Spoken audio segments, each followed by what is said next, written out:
everybody, it's Michelle with Florida Keys Birding, and today we're going to be talking about the Ruddy Turnstone, the professional rock flipper. I remember the first time I saw this bird, and I really love the bold colors and watching their silly behaviors. A couple fun facts about this bird is that the Ruddy Turnstone makes great detectives because they always leave no stone unturned. Yeah, I know it's corny, but the next one is even better.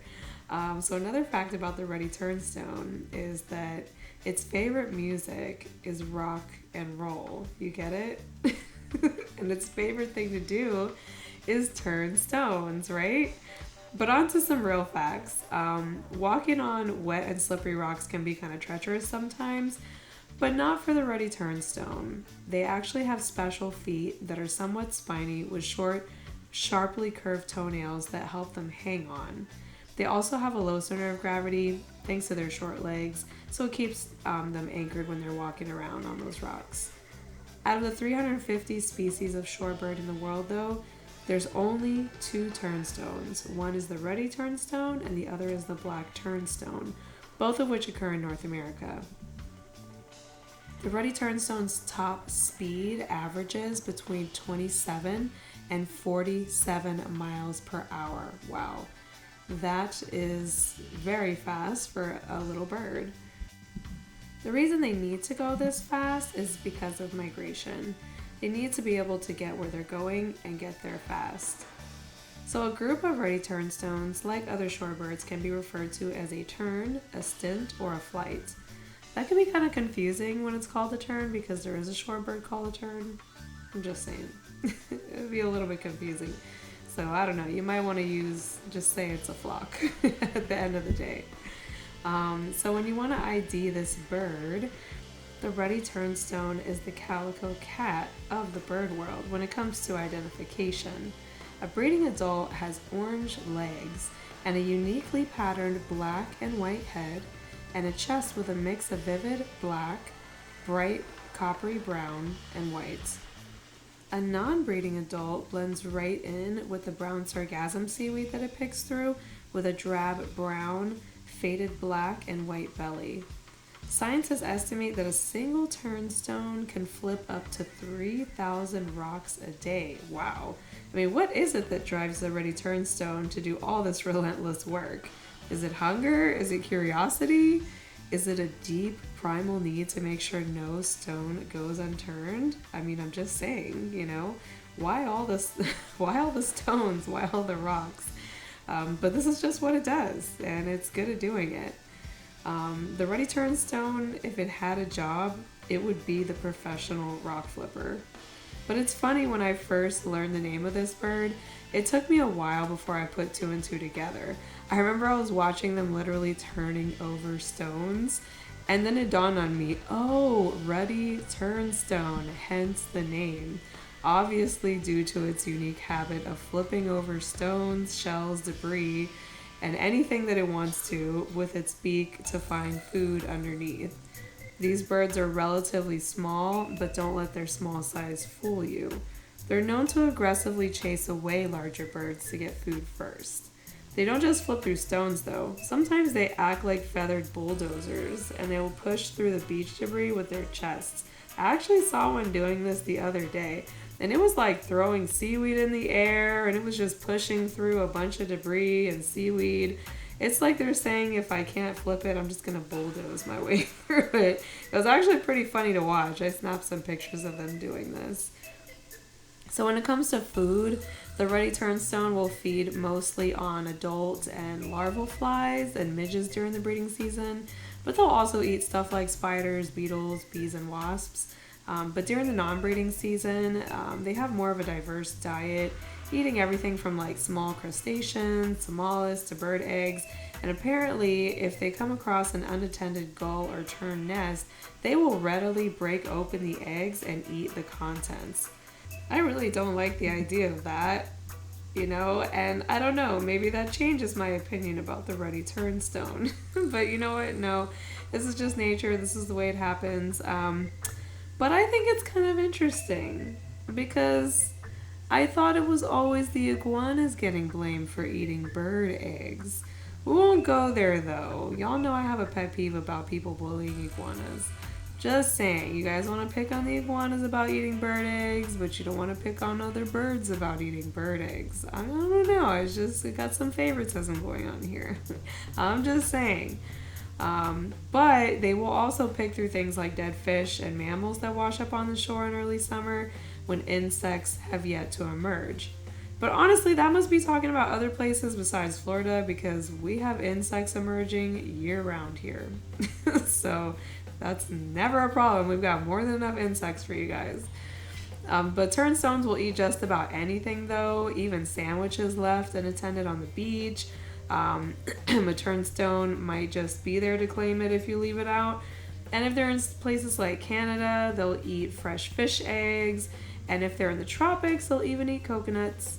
So a pretty diverse diet. But if a gull or a sandpiper catches something tasty, the turnstone might swoop in and snatch it just like a pirate. So that's kind of what they do with food. But when it comes to nesting, the Ruddy Turnstone pairs are monogamous, which is pretty sweet, and they're territorial on the breeding grounds, often returning to the same areas to mate with the same individual year after year. I think it's super sweet though that they stay together and they find each other every season. When they do find each other, each bird will face the other with ruffled feathers while calling and spreading their tails. I haven't actually seen them do this, but I don't think that they breed where I live, so probably I won't see this, but it sounds pretty interesting. After the initial face-off, the male flies with a slow and steady wing beat around the territory and lands with his head pushed forward, his back feathers ruffled, and tail spread. After his initial display, he follows the female everywhere, rarely standing more than 30 feet away from her. It made me think, if I was a Ruddy Turnstone, would I want my mate to follow me constantly? Probably not, but then I thought also maybe he needs to in order to protect her and the nest. So in this case, it would be okay with me. Soon after this ritual is completed, they waste no time and they began looking for a place to have a nest. The female and the male Ruddy Turnstone explore potential nesting sites within the male's territory. Both make scrapes in the ground with their bodies, but the female chooses the location of the nest. Of course she does. Once she spots, the location that she's going to make her little scrape in the ground, typically they'll do that at the edge of like a tundra vegetation near a wet area and out of the wind. At other times, she will make a scrape on bare gravel or in sand barrens. They'll usually do 2 to 5 eggs in a clutch. The incubation period is 21 to 24 days, and the eggs are like an olive green color or a buff color that's speckled with brown. Chicks hatch covered in down, and they're capable of leaving the nest within a few hours. So that's pretty impressive. And the Ruddy Turnstone actually only does 1 brood per season. So most females lay eggs within 7 days of their arrival to the breeding grounds. In order to do this, they must eat as much as they possibly can as soon as they arrive. So the female does most of the incubating while the male stands guard nearby, incubating only on occasion. So after the chicks hatch, territorial boundaries will break and families move to an area with lots of insects, which would be pretty much anywhere if you're in Florida. Yes, we have a lot of bugs. So eggs and young are actually pretty vulnerable though to predation by long-tailed and parasitic jaegers, glaucous gulls, and foxes. When parents sense an approaching predator, the male flies at the intruder while alarm calling. The Ruddy Turnstone is quite brave. So upon hearing the alarm calls, the female walks away from the nest to mislead the predator and takes flight once she is far enough away from the nest. This is kind of similar to what nighthawks do. If you ever approach a nest, they'll kind of like distract and do different things. They'll act injured, they'll fly around and act crazy. So sounds kind of similar to what they do. When it comes to migration though, these little birds really are hardcore travelers. They can travel incredible distances from anywhere from the Arctic to their breeding grounds there all the way to their wintering grounds, which can be as far south as South America, Africa, Australia and New Zealand. That is super far. It says that some individuals can even cover more than 10,000 miles during migration. So they are some frequent flyers.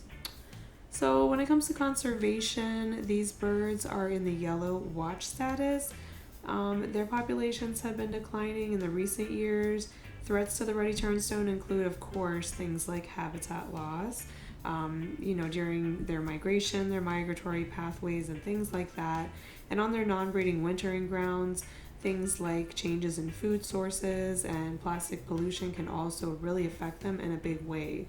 Coastal areas are also currently, obviously, prime sites for development. There's been a lot of big controversy there lately for Florida state parks. But beach development can also, of course, eliminate or reduce wintering and stopover habitat for many birds, including Ruddy Turnstones and others, during migration. So the Delaware Bay, for example, is one of those critical stopover sites where migrating shorebirds refuel on horseshoe crab eggs that are laid on the beaches in Delaware Bay in the springtime.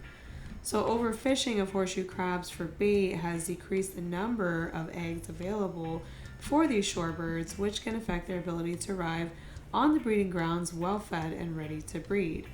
But since stricter regulations on horseshoe crab harvest have gone into effect in many of these regions, the populations are now stable in the Delaware Bay region. Well, thank God for that, right? However, in other places though, like New York and New England areas, horseshoe crab populations are still declining.